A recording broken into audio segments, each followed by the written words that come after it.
విశ్వాసము ద్వారా నేను వెంబడించినప్పుడు నీ సంతానము ఆకాశపు నక్షత్రాల వల్ల ఇసుక రేణువుల వల్ల ఉంటుందని నీ వాక్యం సెలవిచ్చింది. రోజు మాట్లాడవు తండ్రి. ఈరోజు అబ్రహాము సంతానంగా మమ్మల్ని ఉంచావు తండ్రి. నువ్వు ఎడారి భూమిలో ప్రభా అక్కడ వాళ్ళు రప్పల మధ్యలో అబ్రహామును దీవించిన దేవుడు నాయన తండ్రి. నీకే స్తుతులు స్తోత్రాలు నాయన.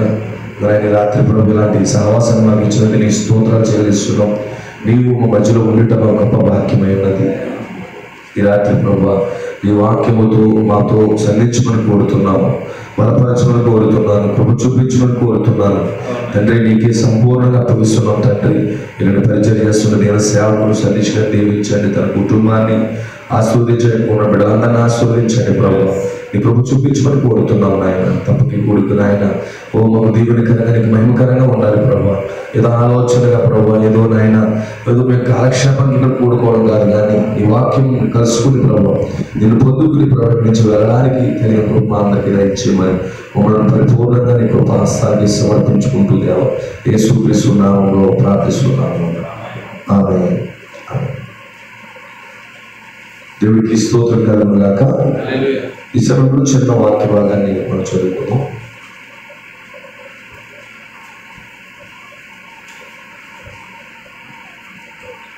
యెషయా గ్రంథము 61వ అధ్యాయము. యెషయా గ్రంథము 61వ అధ్యాయము మొదటి వచనం నుండి మనం చదువుకుందాం. యెషయా గ్రంథము 61వ అధ్యాయము మొదటి వచనం నుండి. ప్రభువు యెహోవా ఆత్మ నా మీద వచ్చి ఉన్నది, దీనులకు సువార్తమానం ప్రకటించుటకు యెహోవా నన్ను అభిషేకించింది. నలిగిన హృదయం గల వారిని దృఢపరచుటకును, చెరలో ఉన్న వారికి విడుదలను, బంధించబడిన వారికి విముక్తిని ప్రకటించుటకు యెహోవా హితవస్త్రమును మన దేవుని ప్రతిదండాలను దినము ప్రకటించుటకును, దుఃఖాక్రాంతులందరినీ వాదార్చుటకును, సియోనులో దుఃఖించు వారికి ఉల్లాస వస్త్రములు ధరింపచేయుటకును, బూడిదకు ప్రతిగా పూదండము, దుఃఖములకు ప్రతిగా ఆనంద తైలము, భారభరితమైన ఆత్మకు ప్రతిగా స్తుతి వస్త్రమును వారికి ఇచ్చుటకు ఆయన నన్ను పంపి ఉన్నాడు. యెహోవా తను మహిమపరుచుకున్నట్లు నీటి మస్తకి వృక్షములనియు యెహోవా నాటిన చెట్లనియు వాటికి పేరు పెట్టబడిను. చదవబడిన వాక్యము ప్రభు దీవించి ఆస్వాదించును గాక. చిన్న ప్రార్థన. పరిశుద్ధుడా, వాక్యం చదువుకున్నాం ప్రభు, వాక్యం నుంచి మాతో మాట్లాడండి, దీవించండి, మీరు ఆస్వాదించమని యేసుక్రీస్తు నామములో ప్రార్థిస్తున్నాం. ఆమేన్. దయచేసి కూర్చోండి. దేవునికి స్తోత్రం కలుగును గాక. దేవుడి యొక్క కృప ద్వారా ఈ రాత్రి మా మధ్యలో ఉండడాన్ని బట్టి నేను సంతోషిస్తున్నాను. ఎక్కడైతే ఇద్దరు లేక ముగ్గురు ఆయన నామంలో కూడి ఉంటారో వారి మధ్యలో ఉంటానని చెప్పాడు. యేసు ప్రభువు గారు రావడానికి గల కారణం ఏంటంటే ఇద్దరు లేక ముగ్గురు ఆయన నామంలో కూడి ఉంటే వారి మధ్యలోకి వస్తారని చెప్పాడు.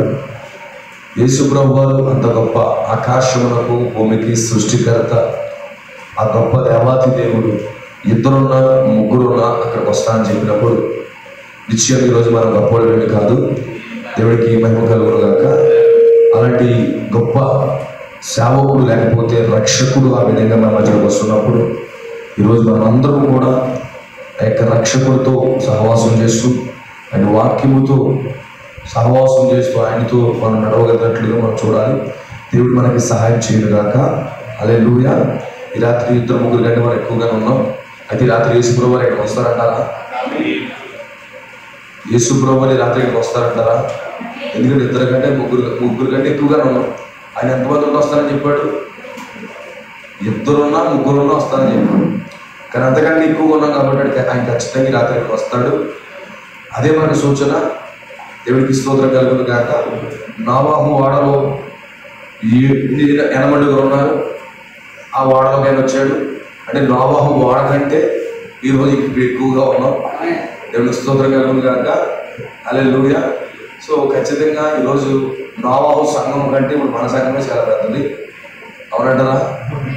నోవహు సంఘం ఎంతమంది? 8 మంది. కానీ అంతకంటే ఎక్కువగానే ఉన్నారు. కాబట్టి ప్రపంచానికి ప్రవక్త సంఘం 8 మంది అయితే అలాంటి ప్రవక్త కంటే ఎక్కువ మంది ఉన్నారు. కాబట్టి మందే పెద్ద సంఘం. దేవుడికి స్తోత్రం కలుగును గాక. హల్లెలూయా. దేవుడికి మహిమ కలుగును గాక.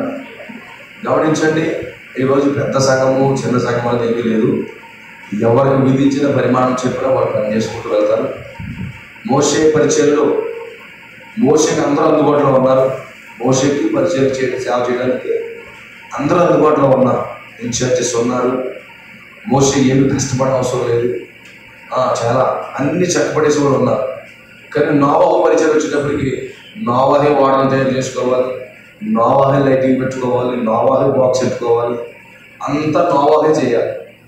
అంటే ఒక్కొక్క పరిచర్య ఒక రీతిలో ఉంటుంది. ఎంతమందికి అర్థమవుతుంది? ఒక్కొక్క పరిచర్య ఒక్కొక్క రీతిలో ఉంటుంది. మోసే పరిచర్య దేవుడి సేవకుడు మోసే ఏం కష్టపడడం అవసరం లేదు. కానీ నోవాహు పరిచర్యలు నోవాహే వాడని తయారు చేసుకోవాలి, నోవాహ చెక్కని తేవాలి, నోవాహ అన్నీ చేయాలి. ఆమె అలాగే మోసే సేవకుడు కాకుండా పోలేదు, నోవాహు సేవకుడు కాకుండా పోలేదు. సో ఈరోజు జనాన్ని బట్టి సేవకుడు నిర్ణయించేది కాదు, కానీ దేవుడి యొక్క పిలుపు ఏర్పాటును బట్టి సేవకుడు నిర్ణయించేది. దేవుడికి స్తోత్రం కలుగును గాక. మంచిది. గత ప్రేమతో ఆహ్వానించినటువంటి దైవజనులు పాస్టర్ సతీష్ గారిని ప్రత్యేకంగా తెలియజేస్తున్నాను. అలాగే కుటుంబ సభ్యులకి, సిస్టర్కి, బిడ్డలకు, ఎవరైనా సోదరులందరికీ కూడా నా ప్రత్యేకంగా తెలియజేస్తున్నాను. దైవజనులు పాస్టర్ పీటర్ గారు ఉన్నప్పుడు అనేక మార్లు ఆయన వచ్చి ఇదే స్థలంలో వాక్యాలు కూడా బోధించారు. ఇదే స్థలంలో వాక్యాలు కూడా చెప్పారు. నాకు బాగా గుర్తు. సో చక్కగా అద్భుతంగా కూడికలు జరిగేవి. అదే దేవుడు మరలా ఈ రాత్రి మమ్మల్ని నడిపించాడు. కేవలం సహవాసం చేయాలనే ఉద్దేశంతో మాత్రమే ఇక్కడికి వచ్చాం. సహవాసం చేయడానికి మెయిన్ ఉద్దేశం. ఇక్కడ ఏదో పెద్ద పెద్ద ప్రసంగాలు చేసేయడానికి, ప్రసంగ వేదికల కోసం రాలేదు, కానీ కేవలం ఇక్కడ క్రీస్తులో భాగమైన వారు, దేవుని పిల్లలు ఇక్కడ ఉన్నారు, వారితో సహవాసం చేయాలి, వారిని కూడా బలపరచాలి. ఎందుకంటే ఒకరొకరు కలుసుకుంటున్నప్పుడు బలపరచబడతా ఉంటారు. ఒంటరిగా ఉన్నప్పుడు కుంగిపోతూ ఉంటారు, బలహీనతలు వస్తూ ఉంటాయి, బాధలు గుర్తొస్తుంటాయి. కానీ సహవాసం చేస్తున్నప్పుడు ఈ సహవాసం మధ్యలో ఇవన్నీ ఎగిరిపోతాయి. సో సహవాసం చేయాలని మెయిన్ ఉద్దేశంతో ఇక్కడ రావడం జరిగింది. వాస్తవానికి వచ్చే పరిస్థితులు నా దగ్గర లేవు. వచ్చే పరిస్థితులు చాలా వ్యతిరేకంగా ఉన్నప్పటికీ దేవుడి కృపతో ఇదివరకే రావాలనుకున్నప్పుడు డేట్స్ పోస్ట్ పోన్ అయ్యాయి. ఒక 2 days రావాలని ఆశపడ్డా, కానీ డేట్స్ నాకు ఖాళీ కుదరక నేను రాలేకపోయాను. సో ఎట్టి పరిస్థితుల్లో రావాలని మంచి ఉద్దేశంతో చాలా కఠినంగా ఉన్నప్పటికీ మధ్యలో వచ్చాను. దేవుడు నడిపించాడని నేను నమ్ముతున్నాను. దేవుడికి స్తోత్రం కలుగును గాక. మంచిది. కొన్ని మాటలు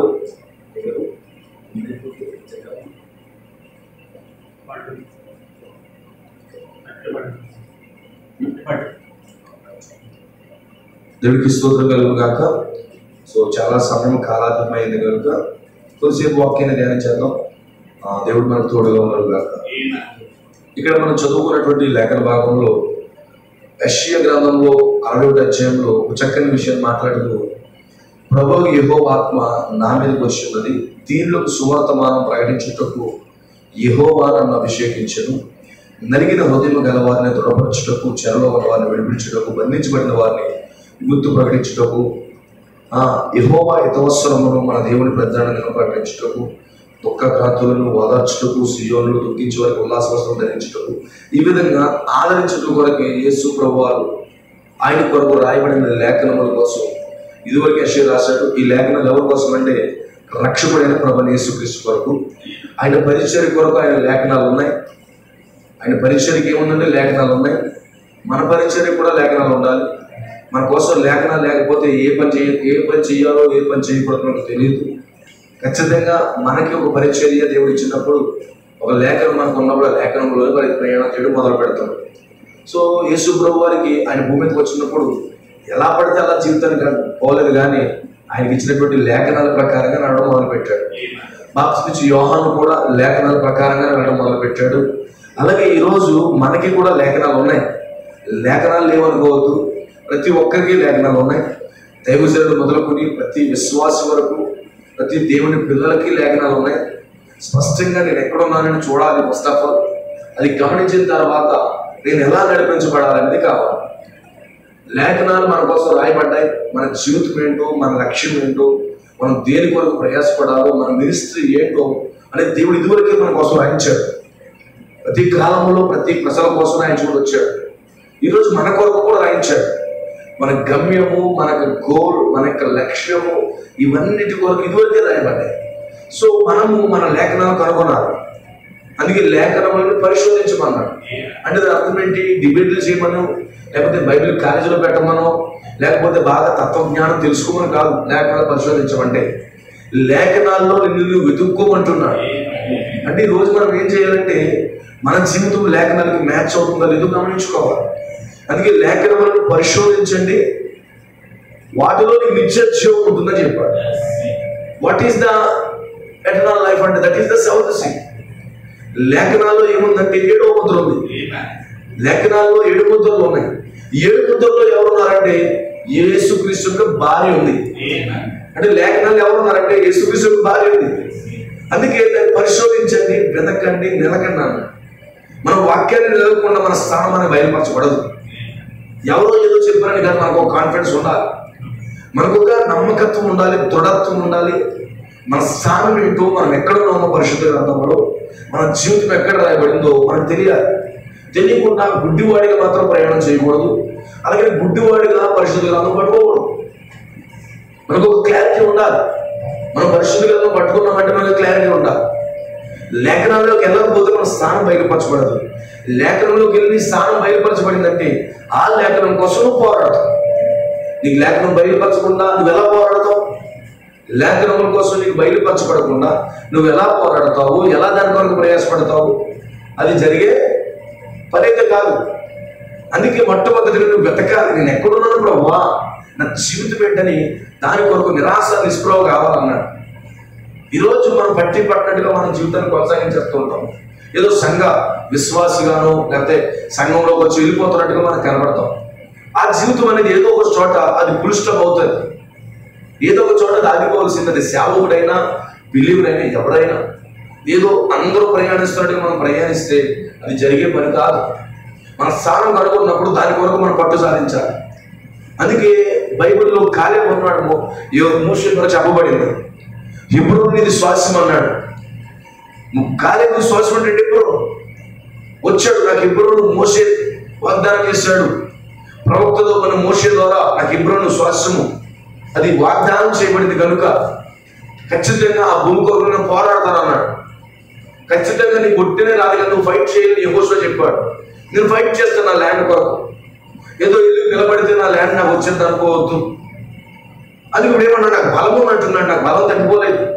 నాకు 40 ఏళ్ల వయసులో ఎలా ఉన్నానో ఇప్పుడు నాకు 80 వచ్చాయి. 80 ఏళ్ల వయసులో కూడా అలాగే ఉన్నాను అన్నాడు. అంటే ఏమన్నాడు, బలం పోయిందా, శక్తి పోయిందా? అతను ఏదో ఫిజికల్ అక్కడ కొన్ని శరీర సంబంధమైన బలం కోసం మాట్లాడట్లేదు. 40 సంవత్సరాల క్రితం ఆత్మీయంగా ఎలా ఉన్నాడో 80 సంవత్సరాల్లో కూడా ఆత్మీయంగా అలాగే ఉన్నాడు. మారిపోయింది ఏమన్నా ఆత్మీయ స్థితి. పౌలు గారు ఏమన్నాడు, నా బాహ్య శరీరము కృషించిపోతుంది, ఆంతర్య పురుషుడు దినదినము నూతనపరచబడుతున్నాడు అన్నాడు. ఇప్పుడు కాలేబు ఏమవుతున్నాడు, నూతనపరచబడుతున్నాడు. ఆజ్ఞానాన్ని బట్టి నాకు బలం ఉంది అన్నాడు. ఈరోజు విశ్వాస జీవితంలో మనకు దినదినము బలం రావాలి. విశ్వాస జీవితంలో దినదినము బలం వచ్చి నేను స్వాధీనపరచుకోగలను. నేను బలహీనుడు కాదు, నాకు ఎంత మాత్రం నేను బలహీనుడు కాదు. నేను ఖచ్చితంగా దేవుడు నాకు ఏదైతే చెప్పాడో దాన్ని నేను పొందుకోవాలి. దేవుడు ఏదైతే నాకు వాగ్దానం చేశాడో దాని అందరూ నేను పరిగెత్తాలి అనే ఆశ, దృక్పథము, పోరాటము దానికోసం అన్నీ నువ్వు చెయ్యాలి. క్రైస్తవ జీవితం అంటే పూర్వపాపు కాదన్నాడు ప్రవక్త. అది ముళ్ళబాట అన్నాడు. ముళ్ళబాట అది భయంకరమైనటువంటి మాట ఏమన్నాడు. సో ఖచ్చితంగా దాని కొరకు నువ్వు నీ స్థానం నీకు తెలియపరచబడినప్పుడు నువ్వు చేస్తూనే ఉండాలి. లేదో ఏదో వెళ్ళిపోతే సరిపోదు. ఇప్పుడు నేను సేవకుడుగా నా స్థానం ఏంటో నాకు తెలియాలి, నాకు లక్ష్యం ఉండాలి. ఒక బైబిల్ బోధకుడుగా నాకు లక్ష్యం లేకుండా నేను ఎక్కడికి వెళ్ళగలను, నన్ను వెంబడించు ఎక్కడ నడిపించగలను? నాకు ఒక లక్ష్యము, నాకు ఒక దర్శనం లేకపోతే నా వెంట ఉన్నవాడు ఎక్కడ నడిపిస్తాను నేను? అందుకే నాకు లక్ష్యం ఉండాలి, నాకు దర్శనం ఉండాలి, నాకు ప్రత్యక్షత ఉండాలి. ఆ నాకు ప్రత్యక్షత ఉంటేనే నా వెనకున్నటువంటి సంఘానికైనా నా కుటుంబానికైనా వస్తాను. బైబిల్లో నాకు దర్శనం ఉండాలి.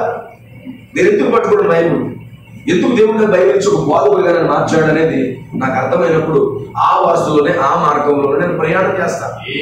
దాని కొరకే నేను పోరాడతా. అందుకే యేసు ప్రభువు వారికి మినిస్ట్రీ అతనికి ఇచ్చాడు దేవుడు. యేసు ప్రభువు వారికి మినిస్ట్రీ ఉంది. ఇప్పుడు ఆ మినిస్ట్రీ పట్టుకుని వెళ్తున్నాడు ఆయన. ఆ మినిస్ట్రీలో భాగస్వామైపోయాడు. ఈరోజు అతనికి ఒక గమ్యం ఉంది, ఒక టార్గెట్ దేవుడు ఇచ్చాడు. అతని టార్గెట్ ఏంటి? యేసు ప్రభువు ఏంటంటే దీనికి సువార్త ప్రకటించాడు. ఆయన లక్ష్యం ఏంటి? దీనులకు సువార్తను ప్రకటించాలి, దుఃఖించే వారికి ఉల్లాస వస్త్రములు ఇవ్వాలి. అతను ఆ యేసు యొక్క పరిచయం లేదు. ఇప్పుడు యేసుకి ఏమైంది? లక్ష్యం ఇవ్వబడింది, టార్గెట్. ఇప్పుడు ఈ టార్గెట్ ఈ దైవజనుడు రీచ్ అవ్వాలి. ఇప్పుడు టార్గెట్ ని రక్షకుడు రీచ్ అవ్వాలి. ఏమన్నాడు గమనించండి, దీనులకు సువార్త ప్రకటించాలి. సువార్త ప్రకటించాలంటే నా మీద ఆత్మ వచ్చింది అన్నాడు. దేవుడు ఆత్మ నాలో ఉందన్నాడు. దేవుడు ఆత్మ ఏముంది? నాలో ఉంది. ఇప్పుడు నా టార్గెట్ ఏంటంటే ఆత్మ సంపాదన, ఆత్మలకు రక్షణ ఇవ్వాలి. ఆమేన్. నలిగిన హృదయం గల వారిని దృఢపరచాలి. నలగడం తెలుసా అన్నాడు, ఒక పేపర్ నలిపేస్తే, ఆమేన్, ఒక పేపర్ నలిపేస్తే ఎలా ఉంటుంది? ఎలా అయిపోతాడు కొంతమంది ప్రజలు, ఎలా అయిపోతాడు కొన్ని హృదయాలు. ఈ టార్గెట్ యేసు గారి టార్గెట్ ఏంటి? నలిగిన హృదయాలను దృఢపరచాలి. యేసు వారి టార్గెట్ ఏంటంట? నలిగిన హృదయాలను దృఢపరచాలి. దేవుని స్తోత్రం కలుగుగా. తర్వాత చెరలో ఉన్న వారిని విడిపించాలి. ప్రిజనర్స్ వారు విడిపించాలి. ఆయన లక్ష్యం ఉంది. ఆయన వర్తమానంలో బంధింపబడిన వారికి విముక్తి ప్రకటించాలి. అంటే ఎన్ని టార్గెట్లు ఇచ్చాడు చూడండి యేసు ప్రభువు భూమి మీదకి వచ్చినప్పుడు ఒక మానవ శరీరంలో. ఆమేన్. ఈరోజు మనం భక్తి చేస్తున్నప్పుడు ఒక టార్గెట్తో భక్తి చేయాలి. మనకి ఒక టార్గెట్ ఉండాలి, లక్ష్యం ఉండాలి. ఎందుకు చదువుతారు? డాక్టర్ అవ్వాలో, లేకపోతే నర్స్ అవ్వాలో, లేకపోతే ఇంజనీర్ అవ్వాలో, లేకపోతే టీచర్ అవ్వాలో, లేకపోతే టార్గెట్ పెట్టుకోకుండా ఉన్నవాడు ఎప్పటికీ సెటిల్ అవ్వడు. నేను బ్యాంక్ క్యాంపులు అవ్వాలి, లేకపోతే జాబ్ పట్టాలి, గవర్నమెంట్ జాబ్ అని ఒక టార్గెట్ ఉందనుకో, దానికి పరిగెడతాడు. ఇప్పుడు ఆత్మ సంబంధంగా విశ్వాసి టార్గెట్ ఏంటంటే ఖచ్చితంగా నేను దేవుని ఆత్మతో నింపబడాలి, నేను దేవుడి రాజ్యంలోకి వెళ్ళాలి, నేను ఎత్తుబాటులో నేను వెళ్ళాలి. ఆమేన్. నేను ఎత్తుబాటులో నేను వెళ్ళాలి, నేను వాక్యానుసారంగా జీవించాలి అని ఒక టార్గెట్ ఉండాలి. అలా టార్గెట్ ఉన్నప్పుడే దాని దగ్గరికి వెళ్తాం. ఇప్పుడు సేవకుడిగా నా టార్గెట్ ఏంటి? ఆ సేవకుడిగా నా టార్గెట్, ఆ టార్గెట్ అనేక ఆత్మలు ప్రభు సన్నిధికి చేర్చాలి. ఆ టార్గెట్ అది. సేవకుడి టార్గెట్ ఏంటి? అనేక ఆత్మలు ప్రభు సన్నిధిని నడిపించాలి, సంఘం పరిశుద్ధాత్మ పొందుకోవాలన్న టార్గెట్. ఆ జీవితం మీద నా టార్గెట్ అదే. ఓ దేవుని ఎదుట బలా నమ్మకమైన దాసుడా నన్ను పిలిపించుకోవాలి. నువ్వు మంచి పని జరిగించావు భూమి మీద, నా కొరకు నా నామం కొరకు నిలబడ్డావు నువ్వు అని దేవుడితో చెప్పించుకోవాలన్న టార్గెట్. ఆమేన్. ఈరోజు నీ టార్గెట్ ఏంటి? నా టార్గెట్ ఏంటి? ఒక టార్గెట్ ఉంటేనే టార్గెట్ దగ్గరికి వెళ్తాం మనం. సిస్టర్ బ్రదర్స్ మీరు గమనించండి, ఒక టార్గెట్ పెట్టుకోవాలి క్రైస్తవ జీవితంలో. మనం అలాంటి టార్గెట్లు ఉన్నాయి మనకి. అందుకే పరిశుద్ధ గ్రంథంలో ఫిలిప్పీయులకు రాసిన పత్రికలు అంటాడు, ఏమన్నాడు? ఆయన పరుగు పందెంలో ఉన్నామన్నాడు. ఉన్నాడా? పోలేమన్నాడు. ఉన్నతమైన పిలుపు కలిగి పరుగు పందెంలో ఉన్నామన్నాడు. పరుగు పందెంలో ఉన్నవాడికి ఒక టార్గెట్ ఉంటుందా? ఇప్పుడు మనం ఎవరు ఐకానిక్ పీపుల్స్ అంటే ఉన్నతమైనటువంటి పిలుపు కలిగిన ప్రజలు. ఈరోజు ప్రపంచంలో ఉన్న వారి కంటే ఉన్నతమైనటువంటి పిలుపు కలిగిన ప్రజలు. ఇప్పుడు మన టార్గెట్ ఏంటంటే పందెపు రంగంలో స్థానం సంపాదించాలి. మొట్టమొదటి ఫస్ట్ ప్లేస్ సంపాదించాలి. అదే టార్గెట్. అది ఈ పరిచయకు టార్గెట్ ఉంది. ఆమేన్. ఆ టార్గెట్ లో ఆయన ప్రయాణం చేస్తున్నాడు. దేవుడికి స్తోత్రం కలుగుగా.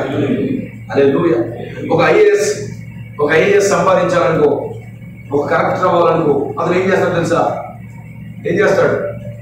6 గంటలు నిద్రపోతాడు, 18 గంటలు చదువుతాడు. ఎంత? 18 గంటలు చదువుతాడు, 6 గంటలు నిద్రపోతాడు. 6 గంటలు అన్ని పనులు అయిపోతే 18 గంటలు అంతా స్టడీకి ఉపయోగిస్తాడు. అలా 18 గంటలు చదివితేనే ఐఏఎస్ క్వాలిఫై అవుతాడు. అంటే 24 గంటల్లో 18 గంటలతో స్టడీకి వాడుతున్నాడు. మరి ఎన్ని గంటలు పడుకుంటున్నాడు, తింటున్నాడు, ఏం చేస్తున్నాడో గమనించి.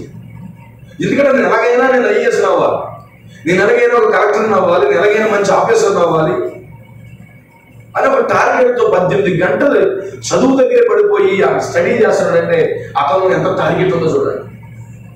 అడగండి, ఎవరైనా ఐఏఎస్ కొడుతున్నారు అడగండి, ఎన్ని గంటలు స్టడీ చేసామంటే నేను 18 గంటలు స్టడీ చేశాను.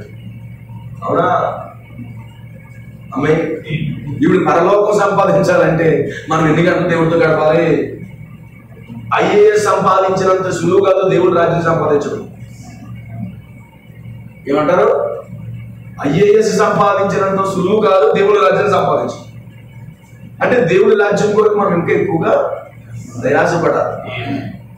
పావలా చేస్తాం 5 రూపాయలు చెప్పుకుంటాం, అంత చేసామనుకుంటాం.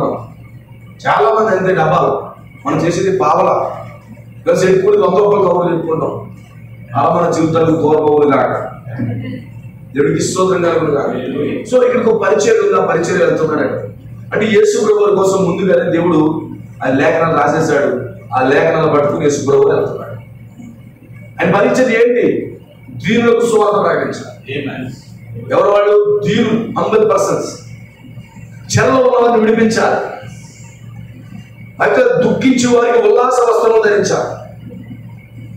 సడన్ హృదయాలు, నలిగిపోయిన హృదయాలను దృఢపరచాలి. స్ట్రాంగ్నెస్ ఇవ్వాలి. That is the ministry of Jesus. ఆమేన్.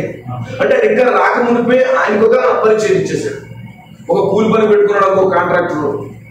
ఏం చేస్తాడు? పనికి పిలిచే ముందు ఏం చేస్తాడు తెలుసా? ఏం చేస్తాడు కాంట్రాక్టర్? ఈ వాళ్ళంతా కూడా గోడ కట్టేయాలి, లేకపోతే ఐరన్ కట్టేయాలి అని చెప్పేసి పని చెప్తాడా? ఇతర మనసులో పని, ఈ పని లేకుండా వ్యక్తిని పెట్టాడు కదా పనికి. అవునా? ఈ మనసులో ఈ వ్యక్తికి పని ఉంది. ఈ పనులు వస్తే ఈ పని చేయించుకోవాలి అనే ఆలోచన ముందే ఉంటారు. మా సహోదరుల మధ్యలో ఉన్నాడు, అక్కడ 5-6 మంది పని చేస్తూ ఉంటారు. అతనికి ఈరోజు ఒక గేట్ చేయాలో లేకపోతే ఒక షెడ్ వేయాలో అని ఆలోచన లేకుండా పిలిపించుకుని ఇంటికి తీసుకొచ్చి ఉత్తుని భోజనం పెట్టేసి చేయించి పంపిస్తాడా? పంపించదు. ఎందుకంటే అక్కడ ఉండదు, ఈ పని చేయించుకొని ఈరోజు వర్కర్స్ వస్తున్నారు కాబట్టి పలానా పని చక్కబెట్టాలి. అలాగే దేవుని పని కూడా అంతే. సేవకుల విషయంలో, మన విషయంలో కూడా అంతే. ఆయన మనసులో ఒక పని ఉంటుంది, ఆ పని కొరకే పిలుస్తాడు. ఆ పని ఏం చేయాలి? వచ్చి చెప్తాడు, ఆ పని పలానా పని పలానా పని పలానా పని. వెంటనే వచ్చి ఏం చేయాలి? ఆ పని చేసుకుంటే అలా వచ్చి సాయంకాలం ఏం చేయాలి? జీతం పట్టుకుని పని చేసేసాడు, ఇదిగో నేను పని పూర్తి చేశాను అనగానే ఏమంటాడు? వాళ్ళ నమ్మకమైన దాసుడా, నువ్వు మంచి పని జరిగించావు, ఇదిగో నేను జీతం పట్టుకుని వెళ్ళిపోయాడు. సింపుల్. అదే బైబిల్. అదే బైబిల్. ఇప్పుడు పెద్దగా మనం చింతించలేదు, అదే బైబిల్. దేవుడికి స్తోత్రం కలుగునుగా. సో ఆ విధంగా పరిచయం ఎందుకు జరిగిస్తా ఉన్నాడు. దేవుడు ఎల్లప్పుడూ కూడా ఆయన యొక్క వాక్యము దీవుల వద్దకి, సామాన్య వద్దకి వెళ్తా ఉంది. సామాన్యమైనటువంటి అతి సామాన్యమైన ప్రజలు, దీనులు వాడు, దుఃఖించి వారు, ఇబ్బందుల్లో ఉన్నవారు, నలిగిన హృదయం కలిగిన వారు, కుంగిపోతున్న వారు ఎల్లప్పుడూ దేవుడు ప్రేమిస్తా ఉన్నాడు. ఈరోజు మనము పేదరికం అనేది శాపం కాదు, పేదరికం అనేది ఒక దీవెన. చాలా మంది అంటారు పేదరికం మాకు ఏమీ లేదు ఏమీ లేదని బాధపడతారు. ఏమీ లేనివాడే బెటర్. ఈరోజు అన్ని ఉన్నవాడు దేవుడికి చోటు ఇచ్చేలా లేడు. ఏమీ లేని వాడికే దేవుడు అంటే ఆశ, దృక్పథము, ప్రేమ, నాకు దేవుడు కావాలని పడెడతాడు.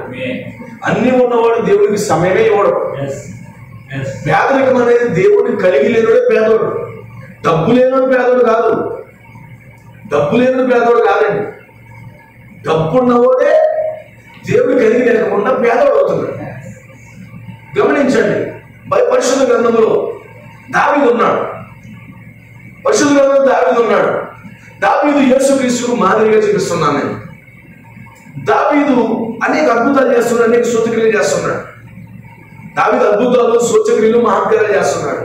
సింహం వస్తే సింహాన్ని చంపాడు, ఎలుగుబండి వస్తే ఎలుగుబండిని చంపాడు, గొలియాతు వస్తే గొలియాతుని చంపాడు. ఇక అనేక మంది సైన్యములను అందరినీ చంపాడు.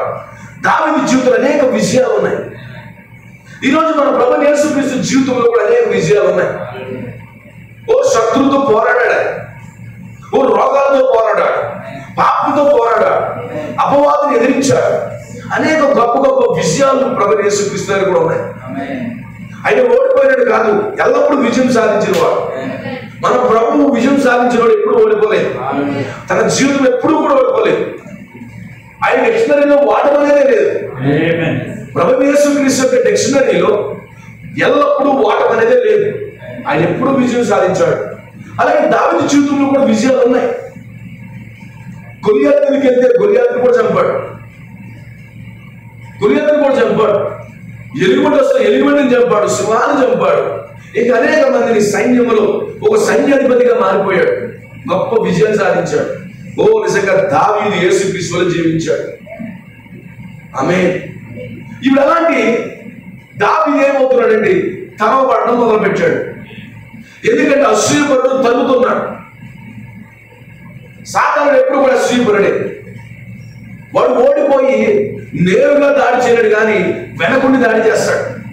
వాడు ఎప్పుడు ముఖాముఖిగా దాడి చేయడు, వెనకుండి దాడి చేస్తాడు. ఎవరైనా వెనకుండి మాట్లాడుతున్నారు అనుకో, వాడు సరైనవాడు కదా, దెయ్యపాత్ర పట్టిన వాడే. ఒక నిజమైన ప్రేమించిన వాడు సరి చేయాలనుకున్నవాడు ముఖాముఖిగానే మాట్లాడాలి. వెనకుండి తరుగుతున్నాడు దెయ్యపాత్ర. ముఖాముఖిగానే ఉండాలి. ఇప్పుడు శత్రువు ఏం చేస్తున్నాడు? సౌలు ఏమి చేయలేని పరిస్థితి. సౌలుకి ఎలాంటి ఏమీ చేయలేని పరిస్థితి. ఎందుకంటే దావీదు హెచ్చింపడుతున్నాడు. ఎందుకంటే బాగా హెచ్చించబడ్డాడు. కుడి పార్శ్వంలోకి హెచ్చింపడ్డాడు యేసుప్రభువు వారు. ఓ అత్యున్నతమైన స్థితిలోకి వెళ్ళాడు. ఎవరో ఆ ప్లేస్లోకి రాలేదు. ఎందుకు వెళ్ళిపోయాడు ఆ స్థితిలోకి అంటే అతను పెట్టిన దేవుడు పెట్టిన ప్రతి దాంట్లో కూడా అతను విజయం సాధించాడు యేసుప్రభువు వారు. యేసుప్రభువు అనే క్యారెక్టర్ దేవ పరీక్షలన్నింటిలో కూడా విజయం సాధించి ఉన్నతమైనటువంటి స్థానంలోకి వెళ్ళిపోయాడు. ఆయన ఊరికి వెళ్ళిపోలేదు. ఆయన పరీక్షలోకి వచ్చాడు, శరీరంలోకి వచ్చాడు, శోధించబడ్డాడు, శోధన జయించాడు. అన్ని విషయాల్లో విజయం సాధించి రోగాలను, మరణములను, లేకపోతే ఆయన సమాధిని జయించి అత్యున్నతమైన సింహాసనంలోకి వెళ్ళిపోయాడు. నిజంగా చూస్తున్నాడు. స్టెఫన్ పైన ఉన్నాడు. అంత గొప్ప స్థితిలోకి వెళ్ళిపోయాడు యేసుప్రభువు. అలాగే దావీదు కూడా ప్రజల హృదయంలోకి వెళ్ళిపోయాడు. చాలా ఎత్తు వెళ్ళిపోయాడు ప్రజల హృదయంలోకి. సౌలుకి లేదు కాదు, దావీదుకే గొప్ప గంటలు వస్తుంది. ఆమేన్. దావీదుకి ఎక్కువ గంటలు వస్తున్నాయి. ఇక సౌలు ఇంకెదురుగా దాడి చేయలేక ఇండైరెక్ట్ గా దాడి చేయడం మొదలు పెడతాడు. తరపడం మొదలు పెడతాడు, వెనకబడ్డం మొదలు పెట్టాడు. అయితే దావీదు ఏమవుతున్నాడు తెలుసా?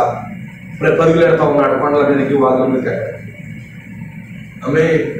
ఆ కారణం బట్టి యేసుప్రభువు ఉన్నప్పుడు వాళ్ళు చంపేశారు అనుకున్నారు. కానీ యేసుప్రభువు వారిని మరలా పెంతుకోసరి పండగ దిన రోజు మరలా పరిశుద్ధాత్మగా వాక్యముగా సంఘంలోకి వచ్చేసాడే. వాక్యంగా మారిపోయాడు. ఎందుకంటే ఆది వాక్యముడను, వాక్యము దేవుని ఉండేను, వాక్యమే దేవుడై ఉండేను. ఆ వాక్యమే శరీరంగా వచ్చాడు. శరీరంగా వచ్చి ఆయన పరిచయం ముగించి వెళ్ళిపోయిన తర్వాత మరలా ఆయన వాక్యం కానీ సంఘంలో కుమరించుకున్నాడు.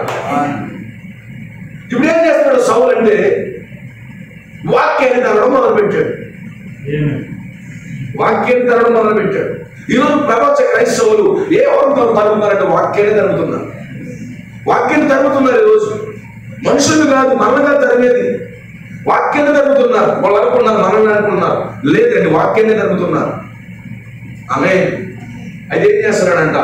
దావీదుని తరుగుతుండగా ఎక్కడికి వెళ్ళిపోయి తెలుసా? అదుల్లాము గుహలోకి వెళ్ళిపోయాడు. అదుల్లాము గుహలోకి వెళ్ళిపోయాడు.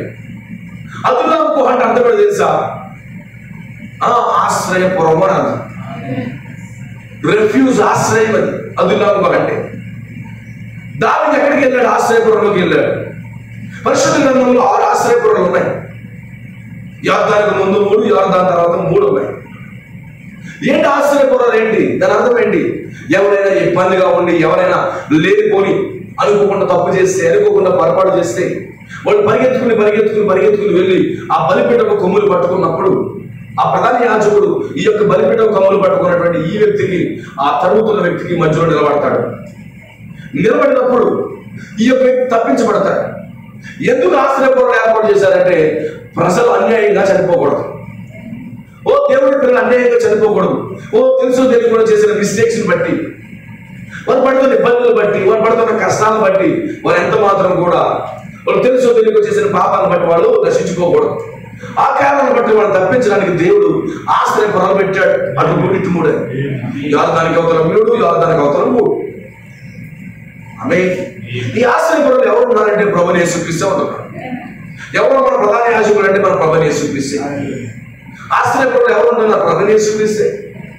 ఆ రోజు నోవహు వాడలో ఏంటది ఆశ్రయపురం? అని బయటంతా కూడా తుఫాను, బయటంతా జలప్రలయం, బయటంతా మరణం వస్తుంటే నోవహుకు మనకు ఒక ఆశ్రయపురం ఉంది. అదే నోవహు వాడ.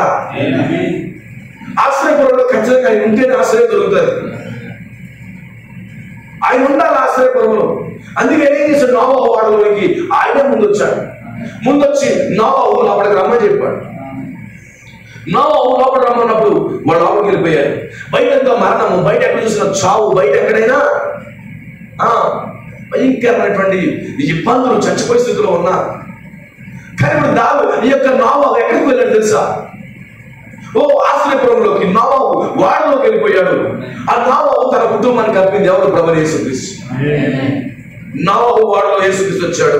ఈరోజు మన ఇంట్లోకి యేసుక్రీస్తు రావాలి, మన సంఘాల్లోకి యేసుక్రీస్తు రావాలి. అప్పుడే ఆశ్రయంగా అవుతుంది. ఒక సంఘం ఆశ్రయంగా ఉండాలి. అయ్యో నా సంఘానికి వెళ్తుంది, నాకు ఆశ్రయం దొరుకుతుందని పరిగెత్తాలి. ఎందుకంటే అక్కడ ప్రభు ఉంటే ప్రజలు పరిగెట్టాలి. దేవుడికి స్తోత్రం కలుగునా. ఏమైంది? నోవాహు వాడలోకి వెళ్ళిపోయాడు. బయట అంత మరణము, చావు, నిజంగా భయంకరమైనటువంటి పరిస్థితులు బయట ఉన్నాయి. కానీ నోవాహు కుటుంబం మాత్రం ఎక్కడుంది? వాడలో ఉంది. ఆశ్రయం ఇచ్చాడు. ఎవరున్నారు? వాడలో ప్రభువే ఉన్నాడు. అంటే ఆశ్రయపురంలో ఎవరున్నారు? ప్రభువైన యేసుక్రీస్తు ఉండాలి. ఆశ్రయపురంలో ప్రభువైన యేసుక్రీస్తు ఉండాలి. ఉన్నాడు ఆయన. అందుకని దావీదు ఛాయలో అదుల్లాం గుహలో ఉన్నాడు.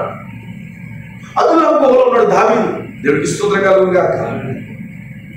హల్లెలూయా. వాక్యం తెరవబడుతున్నాడు. వాక్యం ఎక్కడ ఉంది? ఆశ్రయపురంలో ఉంది. ఆమేన్.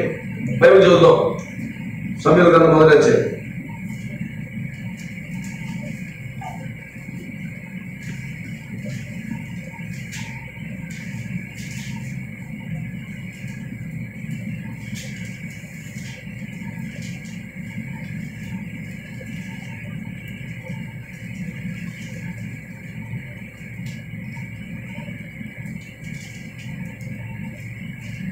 దావీదు అక్కడ నుండి బయలుదేరి 22 అధ్యాయం మనకు వచ్చు.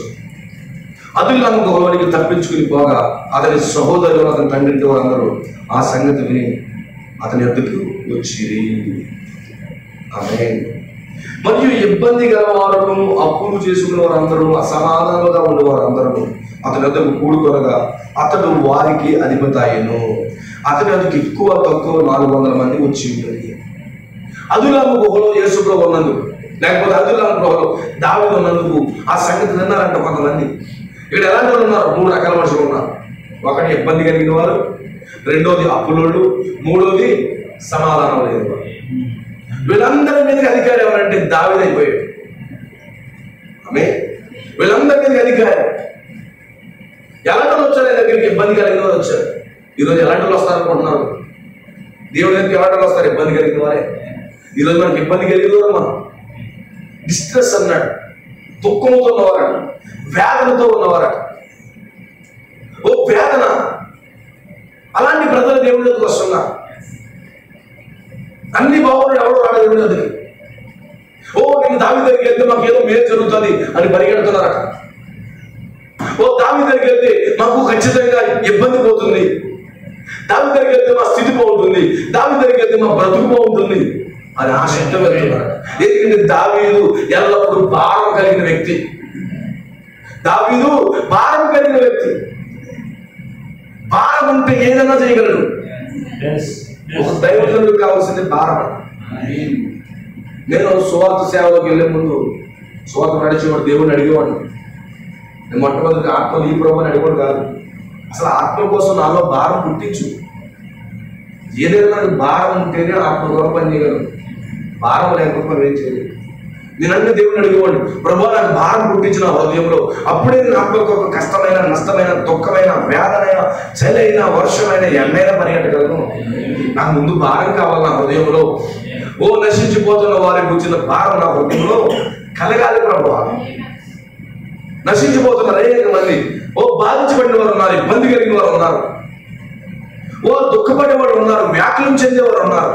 ప్రభు నాకు భారం ఇయ్యి, అది జాలి గుణం ఇయ్యి. వాళ్ళు నశించిపోతున్నారుగా, వాళ్ళ కోసం నేను నిలబడాలి ప్రభు. నాకు ముందు భారం ఈ దగ్గర ఇవ్వండి. ఆ భారముతో అన్ని చోట్లకి పరిగెత్తేవాడు. ఈరోజు భారం లేకుండా మనం ఇక్కడ కొలదిసాగట్లేదు.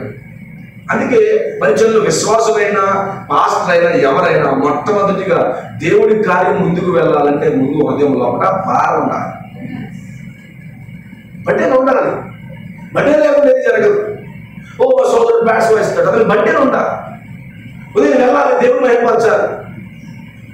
ప్రభా నేను ఇంకా ఎక్కువగా నీ పని చేయాలి ప్రభా, నాకు ఇంకా భారం పెట్టంటే ముందే ఉంటాడు. భారం లేకుండా పరిచయం చేయలేడు, బ్యాట్స్ వాయించలేడు. భారం లేకుండా డ్రైవ్ చేయలేడు. భారం లేకుండా ఇక్కడ కొలదిసాగ చర్చలో చిన్న పరిచయం కూడా చేయలేడు. భారం ఉండాలి. భారం ఉంటేనే ఆత్మల రక్షణ వస్తుంది. లేకపోతే ఆత్మల రక్షణ కూడా ఎక్కడికి వెళ్ళగలరు. భారం మన హృదయంలో ప్రభు పెట్టండి ప్రభు దేవుడు అడగాలి. నేను అలాగడిగి ఉన్నాను నా జీవితంలో ఎవరి కాలంలో నాకు భారం ఈ ప్రభు ప్రజల కోసం. నేను ప్రతి ప్రసంగానికి కూడా దేవుడు అడుగుతాను, భారం లేని ప్రసంగం వద్దు. మనం చెప్పే ప్రతి మాట వాళ్ళ హృదయాల్లో నెరవేర్పవ్వాలి, లేకపోతే వాళ్ళు ఆదరించబడాలి, వాళ్ళు దీవించబడాలి. లేకపోతే అలాంటి ప్రసంగాలు నాకు వద్దు, నా వెనకాల భారం ఉండాలి అని చెప్పిన దేవుడు ఎప్పుడు అడుగుతారు. ఇది వెళ్ళిపోయి నిలబడిపోయి సమయం దొరికింది కదా గంటలు గంటలు మాట్లాడేది కాదు. ముందు భారం ఉంటే అక్కడ హృదయంలో ఉన్న దాన్ని బట్టి మనం మాట్లాడేవాడు దేవుడు వాళ్ళతో మాట్లాడతాడు. అందుకే ప్రసంగం వెనకాల దేవుడు అడుగుతాడు, భారం పుట్టించు ముందు. అయ్యో ప్రజలు విధంగా అయిపోతున్నారే, ఓ దేవుడి వాక్యం చెప్తే వాళ్ళ జీవితంలో ఏదైనా కార్యం జరుగుతుంది అది లోపల భారం కావాలి. ఆమె భారం లేకపోతే పని జరగదండి. అందుకే దావీదు చాలా భారం కలిగిన వాడు. ఈరోజు మన ప్రభువు యేసుక్రీస్తు చాలా భారం కలిగిన వాడు, చాలా భారం కలిగిన వాడు. ఆయన అలా భారం కలిగిన వాడు కనుకనే ఏమయ్యాడు, మనందరినీ రక్షించాడు. భారం కలిగిన వాడు కనుకనే ఆయన తిండి చెప్పలు లేకుండా కొట్టబడ్డాడు, నరకబడ్డాడు, ఓ చంపబడ్డాడు, పొడవబడ్డాడు, మెడలో ముళ్ళ కిరీటం పెట్టుకున్నాడు. ప్రభువా ఇది నా వల్ల కావట్లేదు అన్నాడు. మరలా ఈ చిత్రమే జరుగులుగా అన్నాడు. దానికి కారణం ఏంటంటే భారం. సంఘ పెద్దకైనా భారం ఉండాలి, జీకేలకైనా భారం ఉండాలి, ట్రస్ట్కైనా భారం ఉండాలి, ఓ మ్యూజిషియన్కైనా భారం ఉండాలి, ఒక పాటలు పాడేవాడికి భారం ఉండాలి. ప్రభు భారం నీ సన్నిధిలో నీ సేవలకు ముందుకు సాగాలని భారం ఇస్తే దేవుడు చేయగలడు, లేకపోతే జరిగే పని కాదు. నా జీవితంలో నేను దేవుడిని ఎక్కువ అడిగేవాడు. అదే నా లైఫ్లో నా సాక్ష్యం అదే. ఎక్కువ అడుగుతాను, ఇప్పుడు కూడా అడుగుతాను. ఒక ప్రసంగం చేయాలన్నా భారం ఉండకపోతే ఏదో మనం ఓ టైంపాస్కి కొన్ని కోర్స్ తీసుకుని ప్రజలు చెప్పేసి ఇప్పుడు నీ గంట గడిపేస్తాం అలాగే వెళ్ళడం నాకు ఇష్టం ఉండదు. చెప్పిన 10 నిమిషాలైనా అక్కడ ప్రజలకు ఉపయోగపడాలి, వాళ్ళు దీవించబడాలి, వాళ్ళు ఖచ్చితంగా వాళ్ళు ఆదరించబడాలి అనే ఉద్దేశం కలిగిన వాడు. దేవుడికి స్తోత్రం కలుగుతాడు. దావీదు చాలా భారం కలిగిన వాడు, తండ్రికి సంపూర్ణ వినయం చూపించేవాడు. ఈరోజు సంపూర్ణ వినయం మనం చూపించాలి. దేవుడు మన జీవితంలో ఏదైనా చేయాలండి, సంపూర్ణ వినయం, సంపూర్ణంగా దేవుడి స్తోత్రం కలుగుగా. దావీదు వినయం చూపించేవాడు. దావీదు వచ్చాడన్న సంగతి మనకు అర్థమైపోయింది. వెంటనే బయలుదేరుతారంటే ఇబ్బంది కలిగిన వారు, ఇబ్బంది కలిగిన వాళ్ళందరూ బయలుదేరుతున్నారంట. అవును, ఈ రోజు మన ప్రభు వచ్చాడన్న సంగతి మనం అన్నప్పుడు మన ఇబ్బందులు ఉన్నా ఏమన్నా మనం పరిగెత్తాలి. ఆయన వచ్చిందే ఇబ్బందులు కలిగిన వారి కోసం. ఏమన్నాడు ఆయన, నేను రోగిలకు వచ్చాను కానీ ఆరోగ్యవంతులకు రాలేదన్నాడు. డాక్టర్ ఎవరికి అవసరం? రోగికి అవసరం. హాస్పిటల్ని అవకాశం పెడుతున్నారు అందంగానే. రోగుల కోసం ఫ్యాషన్ చేసే అందగత్తుల కోసం కాదు కదా. ఎవరి కోసం కడుతున్నారు? వాడు టైల్స్ వేసినా వేసినా రోగుల కోసమే, వాళ్ళ కోసమే కడుతున్నారు. అంటే బలహీనుల కోసమే. ఇప్పుడు సంఘం ఎవరి కోసం కట్టబడింది? బలహీనుల కోసమే కట్టబడింది. అవునా? మా సంఘంలో చాలా బలవంతులు ఉంటారు. అంత సంఘం వాళ్ళ దేవుడు కట్టింది కాదు. అంతా బాగుంటుంది మా సంఘంలో. పాప ఎరగమేమో మాకంతా బాగుంటుంది, మాకు అంతా అఫీషియల్స్ అంటే నేను కుదరదు. అసలు నిజమైనటువంటి ఈ యొక్క యేసులో సంఘం ఇబ్బంది కలిగిన వారు వస్తున్నారట. ఇబ్బంది అంటే దుఃఖంతో వస్తున్నారట సంఘాన్ని. మా సంఘానికి దుఃఖంతో వచ్చి వెళ్ళాలి, నా జీవితం వెళ్ళాలి. అవునా? సంఘానికి దుఃఖంతో వచ్చి సంఘంలో దుఃఖంతో వెళ్ళిపోకూడదు. సంఘానికి దుఃఖంతో వచ్చి నాట్యంతో వెళ్ళాలి. ఎలా అంటారా? హెచ్చరిక నాట్యంతో వెళ్ళాలి. నువ్వు సంఘానికి దుఃఖంతో రా, కానీ వెళ్తున్నాడు దుఃఖంతో బావద్దు. నాట్యంతో వెళ్ళు, సంతోషంతో వెళ్ళు, ఆనందంతో వెళ్ళు, ఉత్సాహంతో వెళ్ళు. ఎవరి దగ్గర వచ్చారు? దుఃఖంతో దావీదు దగ్గర వచ్చారంట. దావీదు దగ్గర ఏమైనా ఉందా?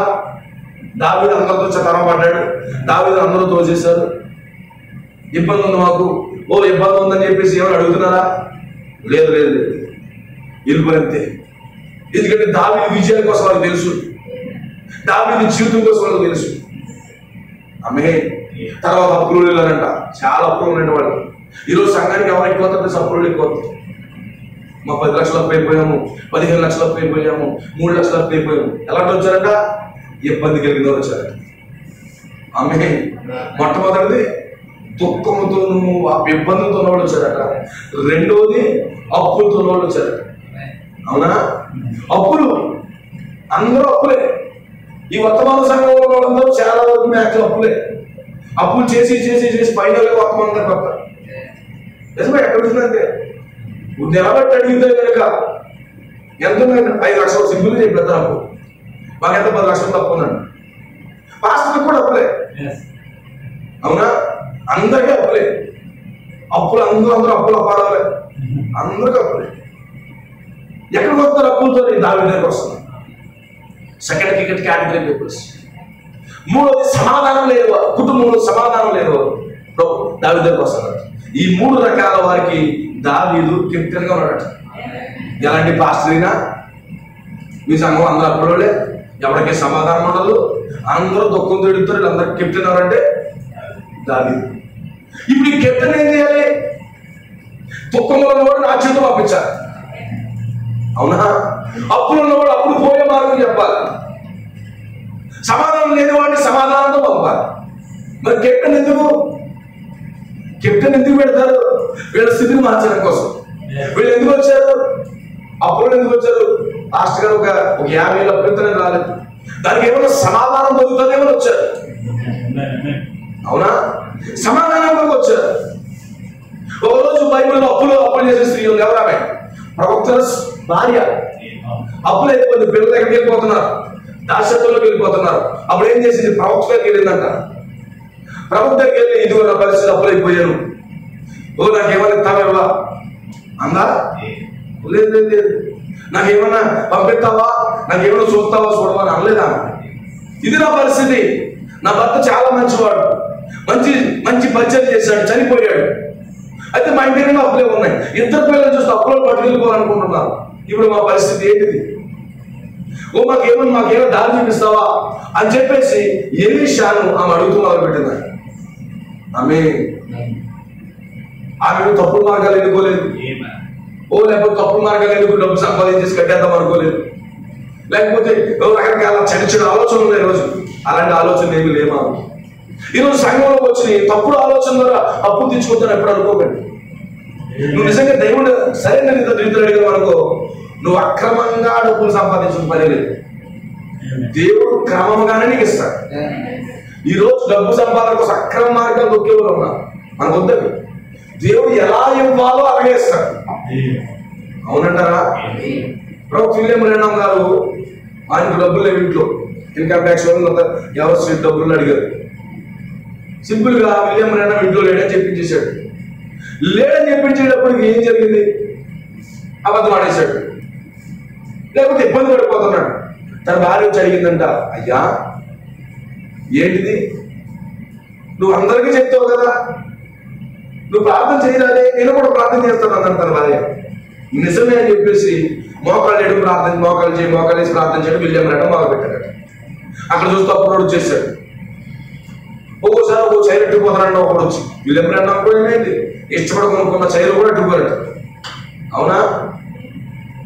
ఎలాంటి పేదరికంలో సేవకుడైనా చైర్ ఎట్టుకోడంట. ఇప్పుడు ఏం చేయాలంటే ఇది మోకాళ్ళు వేయాలి. మోకాళ్ళు వేస్తే అప్పుడు ఇలా ట్రింగ్ ట్రింగ్ ట్రింగ్ ట్రింగ్ ట్రింగ్ రింగ్ వచ్చిందంట. ఎవరు వచ్చారు? ఫోను. ఇక్కడ ఎవరు మాట్లాడుతున్నారు? ధనవంతులైన బిల్డో మాట్లాడుతున్నారు. బిల్డో అనే సోదరుడు మాట్లాడుతూ ట్రింగ్ ట్రింగ్ అని పడుతూ ఇలా ఫోన్ ఎత్తారంట. హలో అన్నాడు. ఐఎమ్ స్పీకింగ్, బిల్డో స్పీకింగ్ అన్నాడంట. చెప్పమన్నారట. ఇప్పుడు విలియం రెన్నాం ఒక అప్పు ఎంత ఉందో, ఎంత ట్యాక్స్ ఎంత ఉందో అంతమే కట్టేస్తాను అన్నాడు. అన్నాడా? ఇది బిల్డో అడగలేదు కానీ బిల్డోనే ఫోన్ చేసి చెప్పాడు. మోకాలు వేసి దేవుడు అడుగుతున్నాడు. దేవుడు ఏమో బిల్డో దగ్గరికి వెళ్ళాడు. దేవుడు మీద ఇతనికి అవసరం ఉంది డబ్బు. ఇతనికి డబ్బు అవసరం ఉంది. ఈ డబ్బు అడుగుతున్న బిల్డో ఫోన్ చేయట్లేదు కానీ మోకాళ్ళతో దేవుడికి ఫోన్ చేస్తాడు. వెంటనే దేవుడు బిల్డోకి ఫోన్ చేశాడు. ఒకవేళ బిల్డోనే విలియం రెన్నాం అడిగాడు, బిల్డో ముందు విలియం రెన్నాం లోపైపోతాడు. సామెతలో మాట ఉంది, అప్పిచ్చేవాడు, అప్పు తీసుకున్నవాడు అప్పిచ్చేవాడు దాసుడు. ఆ మాట చదవాలి మీరు ఎప్పుడన్నా?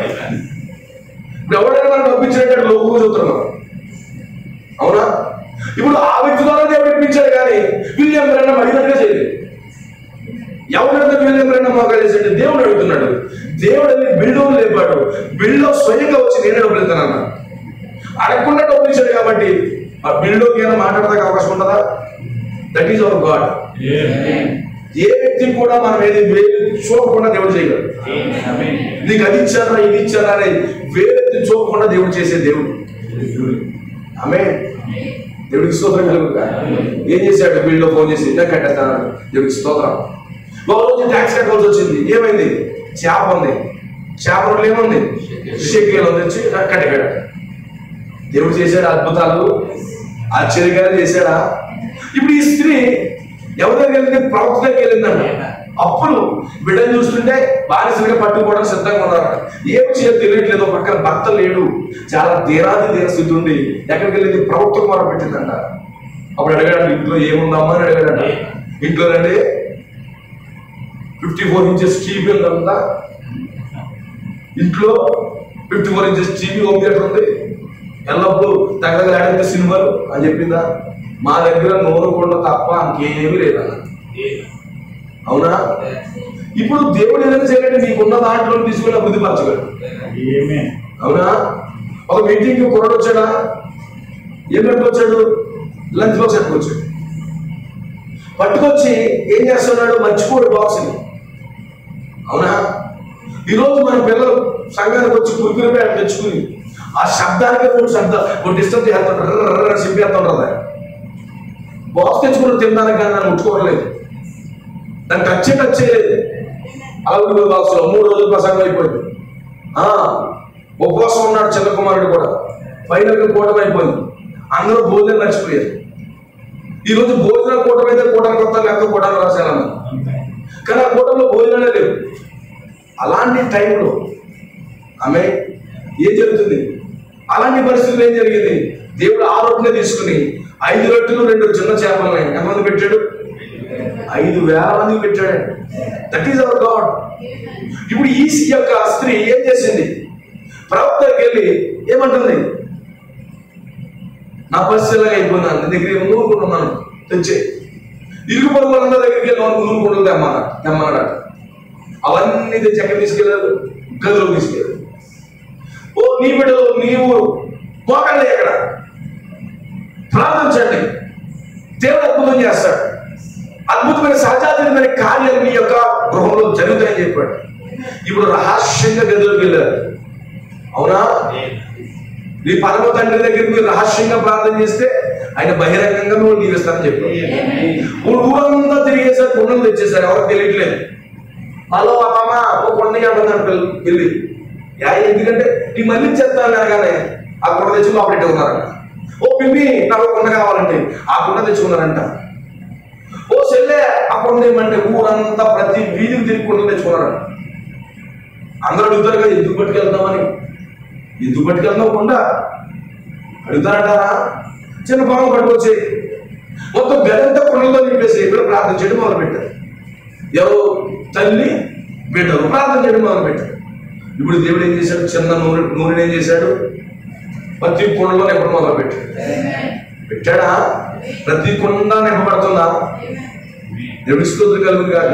ఈ అప్పులు వారు, ఈ బలహీనులు, ఇబ్బంది కలిగిన వారు ప్రభు సన్నిధిలోకి వచ్చినప్పుడు, ప్రవక్తను ఆశ్రయిస్తున్నప్పుడు వాడికి మేలు జరగట్లేదా? మేలు జరగట్లేదా? ఆమె అప్పులు తీర్చుకోవాలి, ఇంకా డబ్బులు మిగిలితే తన జీవితం అంతా బ్రతికేసినట్టుగా దేవుడు చేశాడు. That is our God. మన దేవుడు అదే. ఎక్కడికి వెళ్ళింది ఆమె? ఒక విశ్రాంతి స్థలంలోకి వెళ్ళింది, ఒక ఆశ్రయపురంలోకి వెళ్ళింది. అక్కడ ఎవరు వచ్చారు? ప్రభువే దిగి వచ్చాడు. ఆ కొండలన్నీ నూనెతో నింపేశాడు. ప్రభు దిగొచ్చాడు అక్కడికి. ఈ రోజు మన రహస్యంగా కుటుంబంగా కూడుకుని ప్రతి సమస్యను ఆయన ముందుకు తీసుకెళ్తున్నప్పుడు నమ్మలేని నిజాలు మన కుటుంబంలో చేస్తాడు ఆయన. నమ్మలేని నిజాలు. దేవుడి మహిమ కలుగునుగాక. హల్లెలూయా. ఒకప్పుడు నాకు సరైన బట్టలు లేవు కాదు కొనుక్కోవడానికి, చేసుకోవడానికి. ప్రభా బట్టలు లేదు ఎలా ప్రభు అని కూడా ఉదయం గుళ్ళు పడేమో అనుకుంటే ఎలా తెచ్చి నీకు బట్టలు ఇవ్వాలనిపిస్తున్నాం ఇచ్చేద్దామని. నాకు అలాగే చాలా బట్టలు అందించారు. నేను ఎవరొస్తుడు కానీ పరిచయం సుమారుతో తిరుగుతున్నప్పుడు ఈవెన్ ఒక టీషర్ట్ అయినో లేకపోతే ఏదో నాకు ఏదైతే అవసరమో వాడు పట్టుకొచ్చి ఇచ్చి నాకు చాలా ఆశ్చర్యం వేసింది. ప్రభు నువ్వే పంపించావు కదా, ఇది నా అవసరం నువ్వే చూసావు కదా, నా అవసరం నువ్వు చూసావు కాబట్టి నువ్వే పంపించావు నా అతనికి అని చెప్పి చాలా సంతోషించేవాడు నేను. ఈరోజు మన అవసరం జరిగిన దేవుడు, మన ఇబ్బంది జరిగిన దేవుడు. మనం ఎక్కడికి వెళ్ళాలి? ఆశ్రయపురంలోకి వెళ్ళాలి. రెఫ్యూజ్ ఉంటుంది మనకి, దాన్ని ఆశ్రయపురంలో పిలుస్తున్నాడు. ఎప్పుడైతే ఆశ్రయపురం వెళ్తున్నామో మన జీవితం అంతా కూడా సెట్ అవుతుంది. ఇప్పుడు దావీదు ఎక్కడ ఉన్నాడు? అదుల్లాలో ఉన్నారు. దావీదు ఉన్నాడు అన్న సంగతి ఇబ్బంది కలిగిన వారు ఉన్నారు. ఇబ్బంది అది, దుఃఖం అది, చాలా వేదనది, చాలా బాధ అది. ఆ రోజు యాయీరు కుమార్తె చావు బతుకుల్లో ఉంది, చాలా చావు బతుకుల్లో ఉంది. ఇప్పుడు యాయీరు ఏం చేస్తున్నాడు? యేసు దగ్గరికి వెళ్తున్నాడు. వెళ్ళి అక్కడ మాట్లాడేటప్పటికే కుమార్తె చచ్చిపోయింది. దుఃఖము, వేదన, నలిగిపోవడం, చాలా బలహీనమైన పరిస్థితుల్లో యాయీరు ఉన్నాడు. అయినా కానీ చనిపోయిందని తెలిసినా కానీ బోధకుడిని పిలిచారు. ఏమన్నారు? నేను చచ్చిపోయి నీకు ఎందుకు బోధకుని ఇబ్బంది పెట్టద్దు అన్నారు. చచ్చిపోయిన తర్వాత ఏమన్నాడు? నీకు బోధకుని ఇబ్బంది పెట్టద్దు అన్నారు. లేదు మా ఇంటికి రావాలన్నాడు. ఇప్పుడేం చేశారు? ప్రభు నడుచుకుంటూ వచ్చాడు. నడుచుకుంటూ వచ్చి ఎక్కడికి వెళ్ళాడు? యాయీరుతో వెళ్ళిపోయాడు. యాయీరుతో కొంతమంది మనం ఏం చేస్తున్నారు? వాళ్ళు లేపలేరు కానీ ఏడుస్తున్నారు. అప్పుడు యేసు లోపలికి వెళ్ళి మిమ్మల్ని అందరినీ బయటకు పంపించేస్తాను అన్నాడు. ఎంతమంది వెళ్ళారు? యాయీరు భార్య, యాయీరు చనిపోయిన కుమార్తె, యాయీరు కుమార్తె, పేతురు, యోహాను, యాకోబు, యేసు ప్రభువు ఆ గదిలోకి వెళ్ళారు. వెళ్ళి ప్రార్థన చేసి చిన్నది పడుకోదు కానీ నిద్రిస్తుంది కానీ చనిపోలేదు అన్నాడు. అవునా? ఆ గదిలోకి వెళ్ళిన తర్వాత అప్పుడు ఏమైంది? తను తాకు మీద పలికాడు, ఒక అన్నం లాంగ్వేజ్ పలికాడు. చిన్నదానా లెమ్మని అర్థం అంట. ఇప్పుడు చిన్నది ఏమైంది? చచ్చిపోయిన స్త్రీ ఏమైంది? చిన్న బిడ్డ 12 సంవత్సరాలక ఎవరి బాలిక టీనేజ్లోకి వెళ్ళే అమ్మాయి చచ్చిపోయింది. పైకి లేచినా ఆ కుటుంబంలో సంతోషం ఇచ్చాడా? అక్కడికి వెళ్ళి సంతోషం ఇచ్చాడా? ఏం చేస్తావు మినిస్ట్రీ? దుఃఖించే వారికి ఉల్లాస వస్త్రం నడిప చేయాలి. దుఃఖిస్తున్న కుటుంబం అంతా చచ్చిపోయారండి, బాధపడిపోయారు, ఇబ్బందులు పడి చాలా దుఃఖిస్తుంటే ఇవేం చేస్తున్నాడు? ఇక్కడేమో ఏం జరుగుతుంది? యేసులో వెళ్ళి వాళ్ళ దుఃఖాన్ని నాట్యంగా మార్చేశాడు. దుఃఖం నాట్యంగా మారిపోయింది. ఇక దేవుడికి మహిమ కలుగుతుందా? హల్లెలూయా. దుఃఖాన్ని నాట్యంగానే మార్చేశాడు. ఇప్పుడేం జరుగుతుంది? సంతోషం వచ్చేసింది. అక్కడ యేసు వారి జీవితంలో అదే జరుగుతూ ఉంది. ఆయన పరిణామం చేసుకుంటూనే వెళ్ళిపోతున్నాడు. ఓ రోజు తమిత చనిపోయింది. మిషన్ ముడుతూ డాక్టర్ తమిత ఏమైంది? చనిపోయింది. ఆమె తీసుకుని ఎక్కడ పెట్టేశారు తెలుసా? మొత్తం చుట్టేసి ఆ మేడగదిలో పెట్టేశారట. ఈ లోపల పేతురు గారు వచ్చారు. పేతురులో దేవుడు ఉన్నాడు. వెంటనే ఆమె దగ్గరికి వెళ్ళి చనిపోయిన స్త్రీని తమితాన్ని లేపేశాడు. లేపాడా? దుఃఖం కుటుంబం నాట్యంగా మార్చేశాడు. ఈ రోజు ఎవరంటే వస్తున్నారు మా దగ్గరికి? దుఃఖంతో వాళ్ళు వస్తున్నారు. సంతోషంగా ఉన్నాడు ఎవరు మా దగ్గర రానండి. సంతోషంగా ఉన్నాడు, అన్ని పరిస్థితులు బాగున్నా అన్న వాడికి వాక్యం ఎందుకు అవసరం లేదు, రాడు. ఈరోజు దుఃఖము, ఇబ్బంది, ఇరుకులు మనకు ఉన్నాయి కాబట్టి మనకి వెళ్తున్నాం. దేవుడికి మహిమ కలుగుతుందా? దావీదు దగ్గరికి వెళ్ళారట. అయ్యా నువ్వు ఒకరోజు రాజ్యం చేయబోతున్నావు కదా, నన్ను జ్ఞాపకం చేసుకో, ఒకరోజు నువ్వు రాజు అవుతున్న సంగతి మాకు తెలిసింది. అంటే దావీదు మీద ఈ ముగ్గురు మనుషులకు అంత నమ్మకం ఉందంట. దావీదు తరవబడుతున్నాడు, ఇబ్బందికి గురవుతున్నాడు, చాలా నలిగిపోతున్నాడు. అయినప్పటికీ దావీదు ఒకరోజు రాజు అవుతాడు. అనే నమ్మకము ఇబ్బంది కలిగిన వారికి, సమాధానం లేని వారికి, అప్పులోకి దావీదు మీద సంపూర్ణ విశ్వాసం వచ్చింది. ఇప్పుడు నువ్వు వెంబడిస్తున్న వర్తమానం మీద ఇప్పుడు నీకు ఇబ్బంది ఉండొచ్చు, దుఃఖం ఉండొచ్చు, లేకపోతే సమాధానం లేకపోవచ్చు, అప్పులు ఉండొచ్చు, ఇబ్బందులు పడిపోవచ్చు. కానీ ఎవరి దగ్గర వచ్చావు అతని మీద పూర్తి నమ్మకం ఉండాలి. వెంటనే వాళ్ళు జరిగిపోతే రాలేదు వాడు, కానీ దావీదు మీద నమ్మకం ఉంచుతున్నారు. ఈరోజు ఈ మెసేజ్ పట్టుకున్న మనము ఈ వర్తమానం మీద మనకు నమ్మకం ఉంచాలి. ఈ ప్రభువు మీద మనకు సంపూర్ణ నమ్మకం ఉంచాలి. నేను వెళ్ళిన వ్యక్తి నమ్మకస్తుడు, నేను వెళ్ళిన వ్యక్తి ఆయన నమ్మదగిన వాడు. ఇప్పుడు నాకు ఇబ్బంది ఉండొచ్చు, రేపొద్దు నేను రాజు అవుతాడు, నా ఇబ్బందులు పోతాయి. ఇప్పుడు నాకు అప్పులు ఉన్నాయి, ఇప్పుడు ఈ దగ్గరికి వెళ్తే నా అప్పులు పోతాయి. ఇప్పుడు నాకు సమాధానం లేదు, ఒకప్పుడు నేను రాజు అవుతాడు, నాకు సమాధానం వస్తుంది. వాళ్ళు దేన్ని ఆశిస్తున్నా తెలుసా? ప్రస్తుతం ఉన్న లైఫ్ కోసం ఆలోచించట్లేదు, కానీ తర్వాత భవిష్యత్తులో రాబోయే లైఫ్ కోసం ఆలోచిస్తున్నారు. ఈరోజు నువ్వు ప్రస్తుతం నలిగిపోవచ్చు. నీ తోబుట్టుల కంటే, లేకపోతే నీ యొక్క బంధువుల కంటే, నీ ఫ్రెండ్స్ కంటే, సంఘంలో నీతో పాటు ఉన్నవారి కంటే నీ స్థితి ఇంకా కింద ఉండొచ్చు. నువ్వు కిందే పెట్టవచ్చు. అందుకే కొమ్మని ఒక పాత్రను ఒకలా చేస్తాడు, ఒక పాత్రను ఒకలా చేస్తాడు. అవునా? ఆయా పాత్రలు ఉంటాయా? ఒక పాత్ర మంచిది తాగడానికి, ఒక పాత్ర బాత్రూంలో పెడతాం. అవునా? రెండు పాత్రలు దేవుడు చేసి,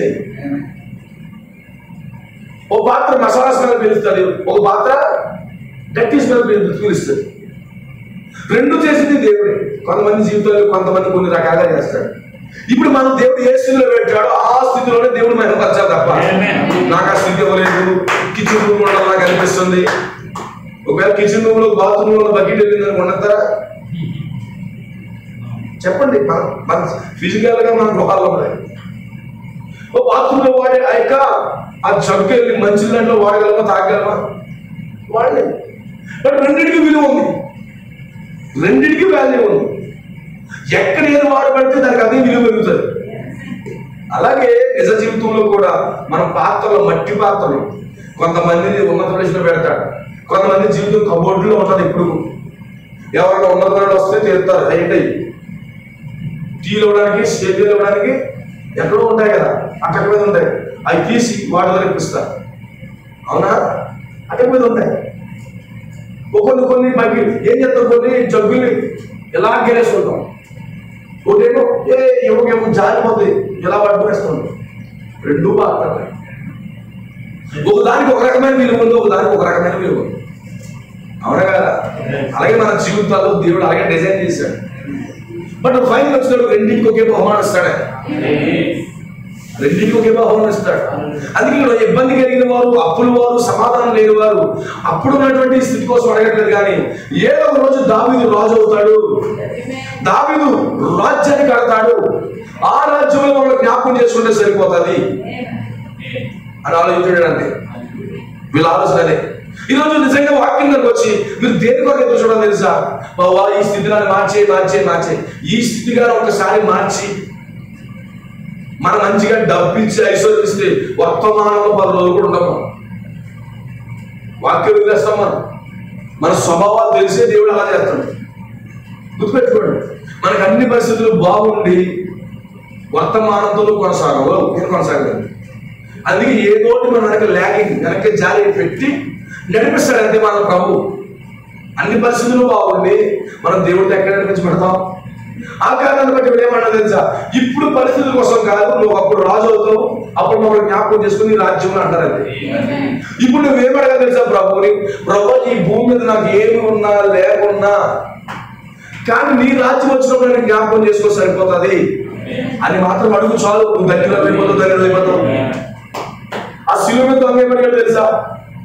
ప్రభు నేనంటే పాపిని, నువ్వు పరిశుద్ధులు కదా, నువ్వు ఖచ్చితంగా నువ్వు లెగిస్తావు, నువ్వు రాజ్యం చేస్తావు, నీ రాజ్యంలో నన్ను జ్ఞాపకం చేసుకుని అన్నాడా? ఎక్కడి నుంచి చేసిన ప్రార్థన? సిలువ మీద నుంచి చేసినటువంటి ప్రార్థన. ఆకాశానికి భూమికి వేలాడుతూ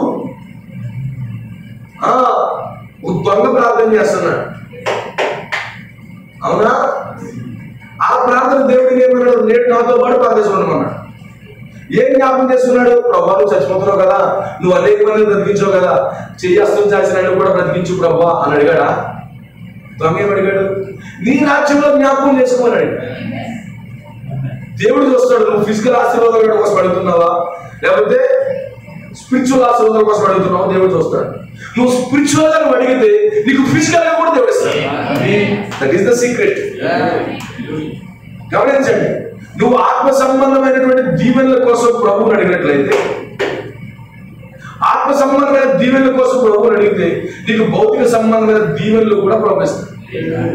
అవునంటారా? అవునా? సొలొమోను ఉన్నాడు ఎగ్జాంపుల్ గా. సొలొమోను ఏమడిగాడు?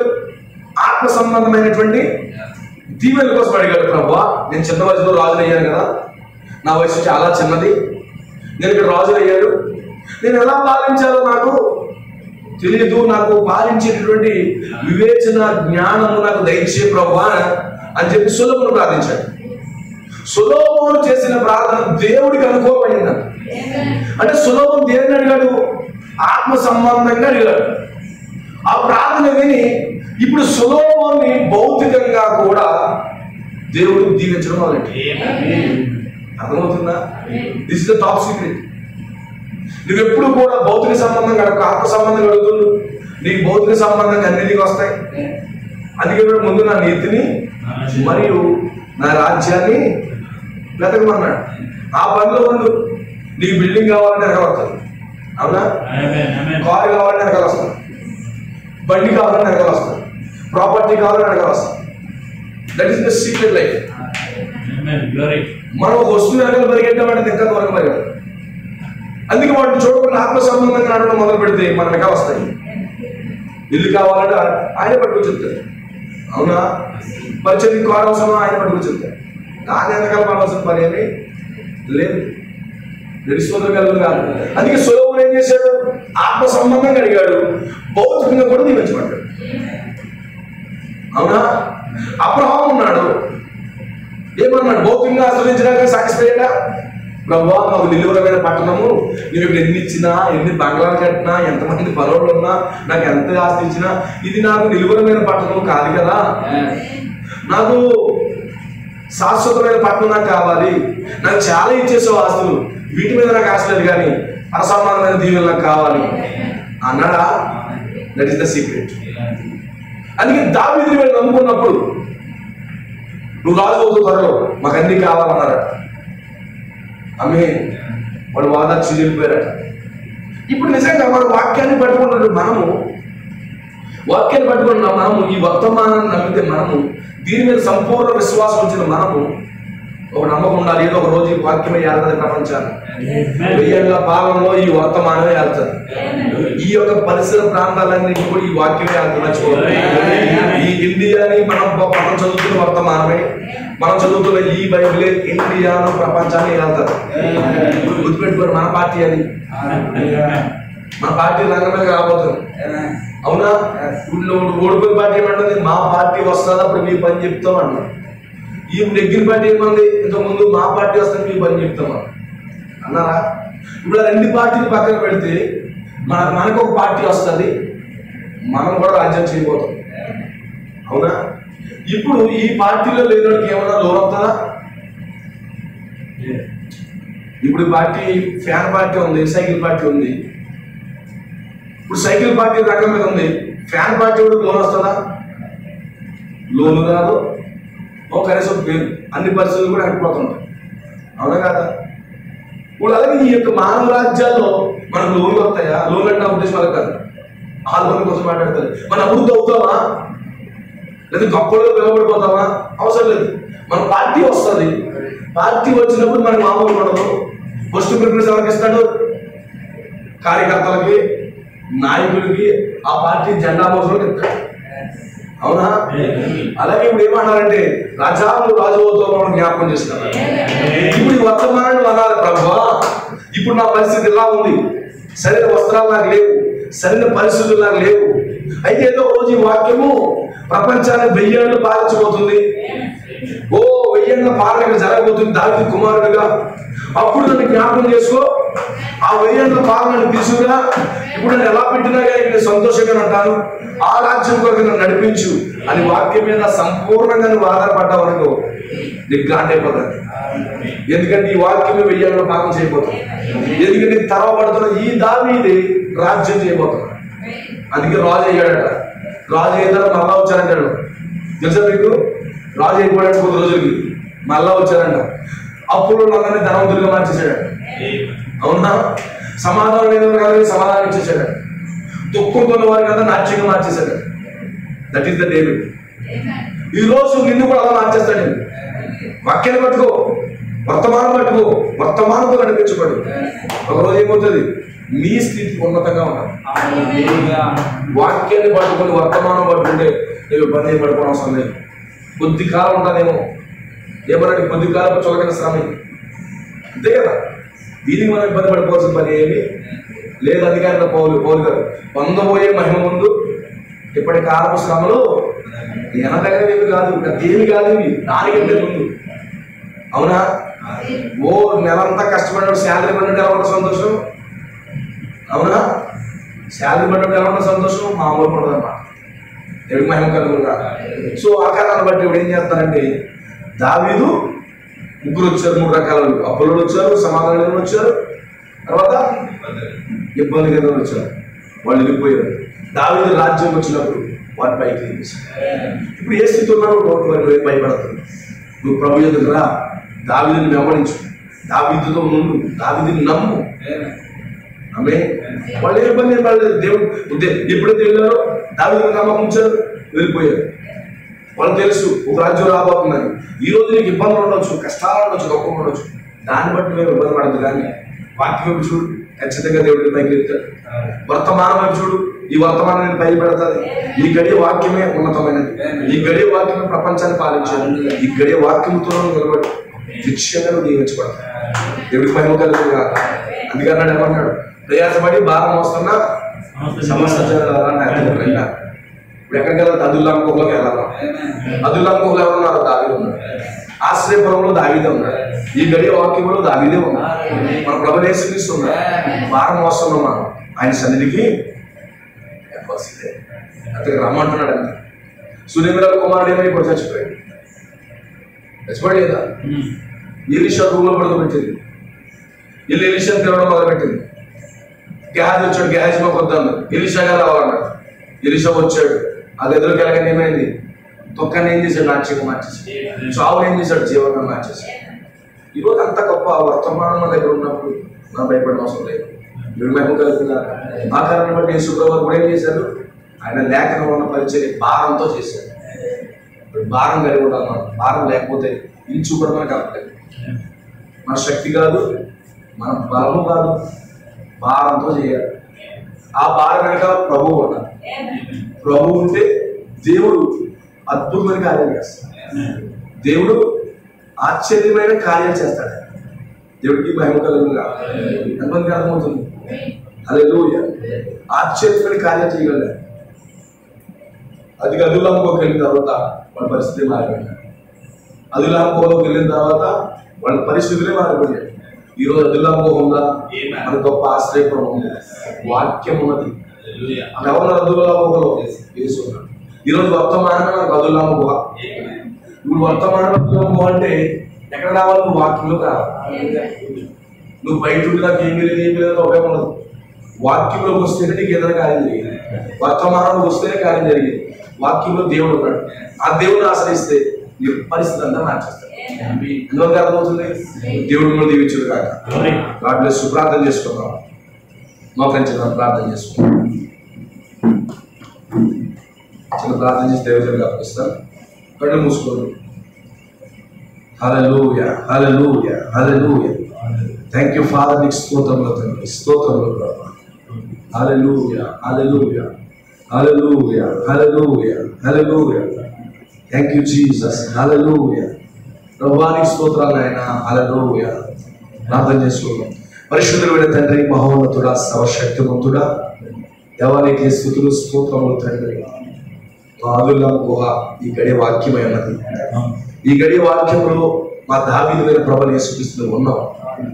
దావీదుగో ఇబ్బంది కలిగిన వారిగా, అప్పుల వారిగా, సమాధానం లేని వారిగా నీ వద్దకు వచ్చినప్పుడు ప్రభువా ఇదిగో నిశ్చయముగా నాయన నువ్వు సమాధానం ఇచ్చే దేవుడు. దేవ దుఃఖించిన వారిని ఉల్లాస వస్త్రములతో, చెరలో ఉన్న వారిని విడిపించడానికి నువ్వు దిగొచ్చిన దేవుడు నాయన. తండ్రి నీకు స్తోత్రాలు. ప్రభువా నీ వద్దకు వస్తున్నావు.